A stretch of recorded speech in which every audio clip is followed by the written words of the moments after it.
আসসালামু আলাইকুম। শিরোনামে আমন্ত্রণ জানাচ্ছি আমি মোহাম্মদ ড্যানি সিরাজ। কাদের, নানক ও হারুন দ্রুত গ্রেপ্তার হচ্ছেন, যা বলল র্যাব। দৈনিক জনকণ্ঠ। ডক্টর ইউনূসের বিশেষ সাক্ষাৎকার, জেলে না গিয়ে বঙ্গভবনে শপথ নিলাম। প্রথম আলো।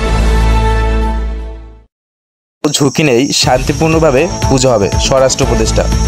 The daily star Bangla. পুরে বন্যা পরিস্থিতির অবনতি, মৃত্যু বেড়ে 7।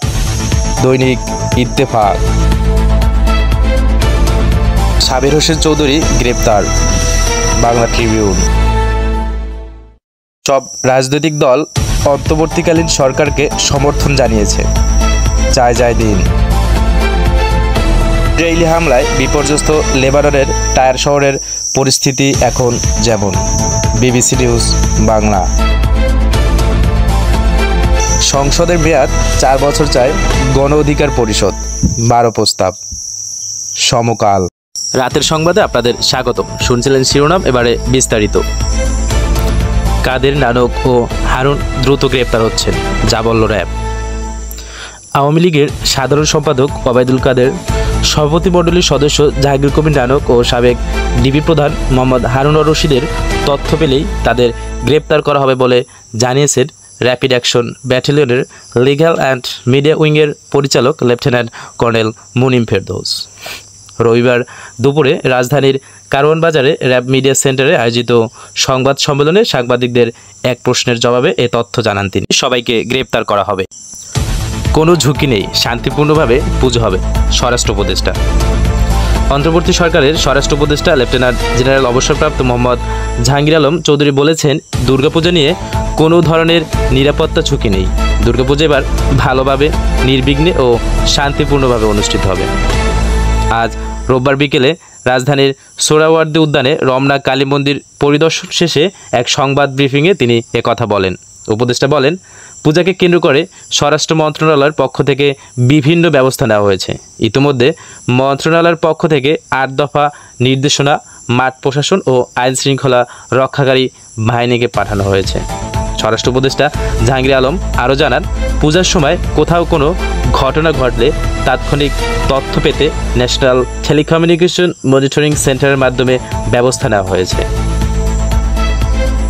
সংখ্যালঘু সম্প্রদায়ের ওপর বিভিন্ন সময়ের হামলার বিষয়ে উপদেষ্টা বলেন, এসব অপকর্মের সঙ্গে যারা জড়িত তাদের অবশ্যই বিচারের সম্মুখীন হতে হবে। বর্তমান সরকার ন্যায় বিচার প্রতিষ্ঠায় কাজ করে যাচ্ছে। সব রাজনৈতিক দল অন্তর্বর্তীকালীন সরকারকে সমর্থন জানিয়েছে। সংস্কারের পাশাপাশি নির্বাচনের প্রস্তুতিও এগিয়ে নিয়ে যাবে অন্তর্বর্তীকালীন সরকার।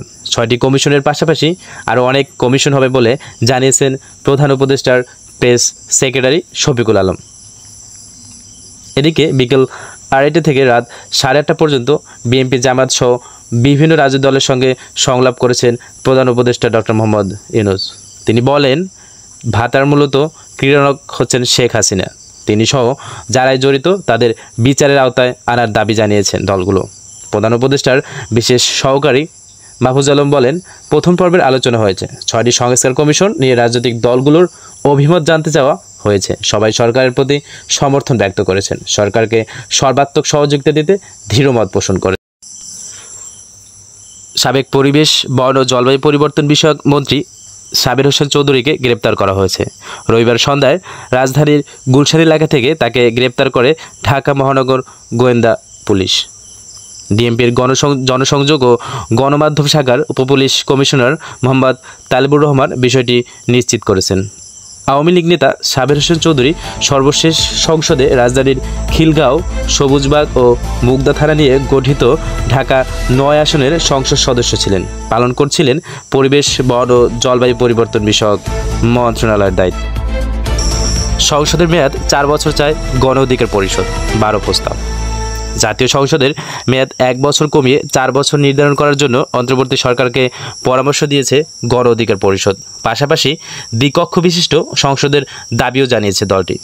শনিবার রাতে প্রধান উপদেষ্টা ডক্টর ইউনূসের সঙ্গে সংলাপ শেষে তার বাসভবন যমুনার সামনে সংবাদ মাধ্যমের সঙ্গে একথা বলেন দলটির সভাপতি নুরুল হক নূর। এ সময় রাষ্ট্র সংস্কারে 12 দফা প্রস্তাব তুলে ধরেন।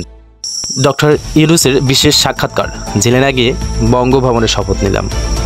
শান্তিতে নোবেল বিজয়ী অধ্যাপক ডক্টর মোহাম্মদ ইউনূস ছাত্র জনতার অভ্যুত্থানের পর বাংলাদেশের অন্তর্বর্তী সরকারের প্রধান উপদেষ্টার দায়িত্ব নিয়েছেন। নতুন বাংলাদেশ নিয়ে মানুষের স্বপ্ন, গুরুত্বপূর্ণ নানা খাতে সংস্কারের মাধ্যমে সেই স্বপ্নের বাস্তবায়ন, গণতন্ত্রে উত্তরণ, চলমান পরিস্থিতি নিয়ে প্রথম আলোর সঙ্গে কথা বলেছেন এই অর্থনীতিবিদ। সাক্ষাৎকার নিয়েছেন প্রথম আলো সম্পাদক মতিউর রহমান ও কূটনৈতিক প্রতিবেদক রাহিদ এজাজ। ইসরায়েলি হামলায় বিপর্যস্ত লেবাননের টায়ার শহরের পরিস্থিতি এখন যেমন। দক্ষিণ লেবাননের শহর টায়ারের নাম অল্প সবাই এখন আলোচনায় উঠে এসেছে। রাস্তায় লম্বা সময় ধরে দাঁড়িয়ে কথা বলাটাও বুদ্ধিমানের কাজ নয় এবং খুব কম সংখ্যক লোকই কথাবার্তা বলছেন সেখানে। ইসরায়েলি বোমারু বিমানের গর্জন কিংবা হেজবুল্লাহ ছোড়া রকেটের শব্দই সেখানকার মানুষজনের কথাবার্তা সংক্ষিপ্ত হওয়ার কারণ। সাথে ইসরায়েলি ড্রোনের গুঞ্জন আছে মাথার ওপর, কারণ লেবাননের বহু মানুষের এখন মাথার ওপর ছাদ নেই। গত কিছুদিনে 10 লাখেরও বেশি মানুষ পালাতে বাধ্য হয়েছেন বলে জানিয়েছেন লেবাননের প্রধানমন্ত্রী নাজিব মিকাতি। যুদ্ধ এখানে শূন্যতা তৈরি করেছে।